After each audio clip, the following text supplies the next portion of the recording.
Marc, chapitre 2.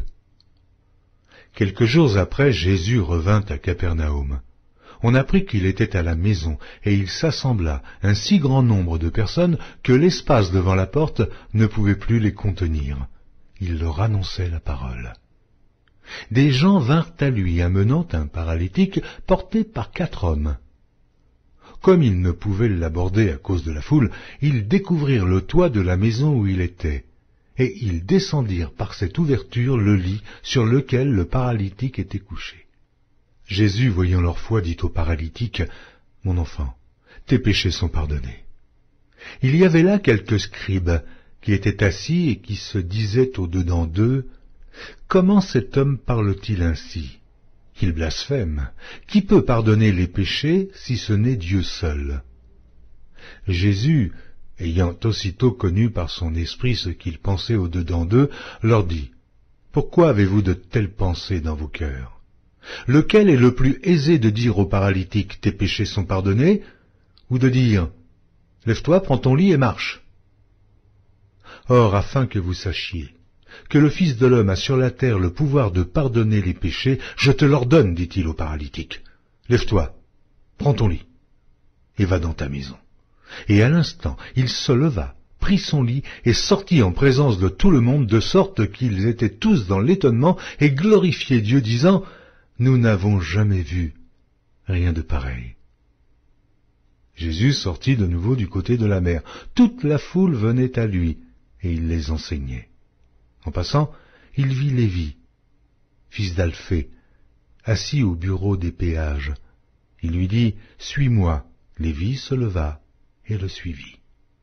Comme Jésus était à table dans la maison de Lévi, beaucoup de publicains et de gens de mauvaise vie se mirent aussi à table avec lui et avec ses disciples, car ils étaient nombreux et l'avaient suivi.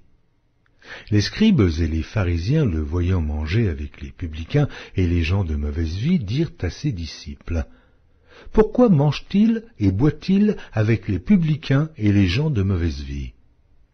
Ce que Jésus ayant entendu, il leur dit, « Ce ne sont pas ceux qui se portent bien qui ont besoin de médecins, mais les malades.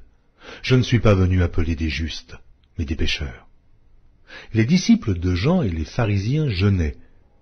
Ils vinrent dire à Jésus, « Pourquoi les disciples de Jean et ceux des pharisiens jeûnent-ils, tandis que tes disciples ne jeûnent point ?» Jésus leur répondit, « Les amis de l'époux peuvent-ils jeûner pendant que l'époux est avec eux? Aussi longtemps qu'ils ont avec eux l'époux, ils ne peuvent jeûner.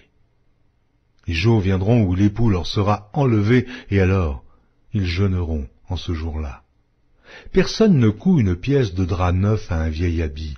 Autrement, la pièce de drap neuf emporterait une partie du vieux, et la déchirure serait pire. Et personne ne met du vin nouveau dans de vieilles outres. Autrement, le vin fait rompre les outres, et le vin et les outres sont perdus. Mais il faut mettre le vin nouveau dans des outres neuves. » Il arriva un jour de Shabbat que Jésus traversa des champs de blé. Ses disciples, chemin faisant, se mirent à arracher des épis. Les pharisiens lui dirent, « Voici, pourquoi font-ils ce qui n'est pas permis pendant le Shabbat ?»